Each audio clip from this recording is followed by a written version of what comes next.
সিলেট সফরের প্রথম দিনেই বৈরী আবহাওয়াকে উপেক্ষা করে একাধিক কর্মসূচি সম্পন্ন করেছেন প্রধানমন্ত্রী তারেক রহমান। শনিবার সকাল 10টায় ইউএস বাংলা এয়ারলাইন্সের একটি ফ্লাইটে তিনি এম.এ.জে. ওসমানী আন্তর্জাতিক বিমানবন্দরে পৌঁছান।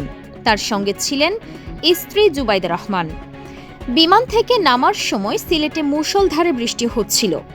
প্রবল বৃষ্টির মধ্যে তিনি বিমানবন্দর ত্যাগ করে হযরত শাহজালাল রহমতুল্লাহের মাজারের উদ্দেশ্যে রওনা দেন। বৃষ্টিতে সামান্য ভিজেই বাসে করে মাজারে পৌঁছান প্রধানমন্ত্রী। সকাল 10:30টার দিকে তিনি মাজারে প্রবেশ করে জিয়ারত করেন। জিয়ারতের সময়ও বৃষ্টি অব্যাহত ছিল। ছাতা থাকা সত্ত্বেও তাকে ভিজতে দেখা গেছে। মাজার জিয়ারত শেষে প্রধানমন্ত্রী নগরের চাঁদনীঘাট এলাকায় সিলেট সিটি কর্পোরেশনের একটি গুরুত্বপূর্ণ সৌন্দর্য বর্ধন প্রকল্পের ভিত্তিপ্রস্তর স্থাপন করেছেন।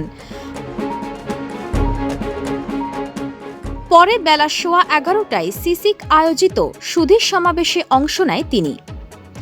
সিসিক সূত্র জানিয়েছে, প্রায় 7,500 কোটি টাকার এই মেগা প্রকল্প বাস্তবায়িত হলে সিলেট নগরীর জলাবদ্ধতার সমস্যা অনেকাংশে কমে আসবে।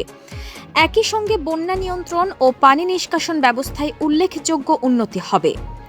স্থানীয়রা জানিয়েছেন, ভৌগোলিক অবস্থানের কারণে টিলা ও নদী বেষ্টিত সিলেট নগরীতে 13টি প্রাকৃতিক ছড়া রয়েছে, যা সরাসরি সুরমা নদীতে মিশেছে।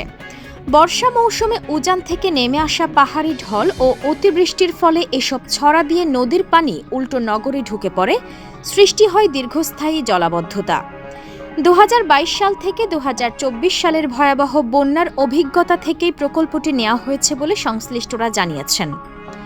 খোঁজ নিয়ে জানা গেছে, শনিবার বেলা বাড়ার সঙ্গে সঙ্গে বৃষ্টির তীব্রতা কিছুটা কমলেও পুরো সময় জুড়েই বৃষ্টির মধ্যে এক স্থান থেকে অন্য স্থানে কর্মসূচি পালন করেছেন প্রধানমন্ত্রী। দায়িত্ব গ্রহণের পর এটি তার প্রথম সিলেট সফর। ডেস্ক নিউজ, অগ্রযাত্রা প্রতিদিন। অগ্রযাত্রা প্রতিদিন, নির্ভীক প্রত্যয়ে উজ্জ্বল।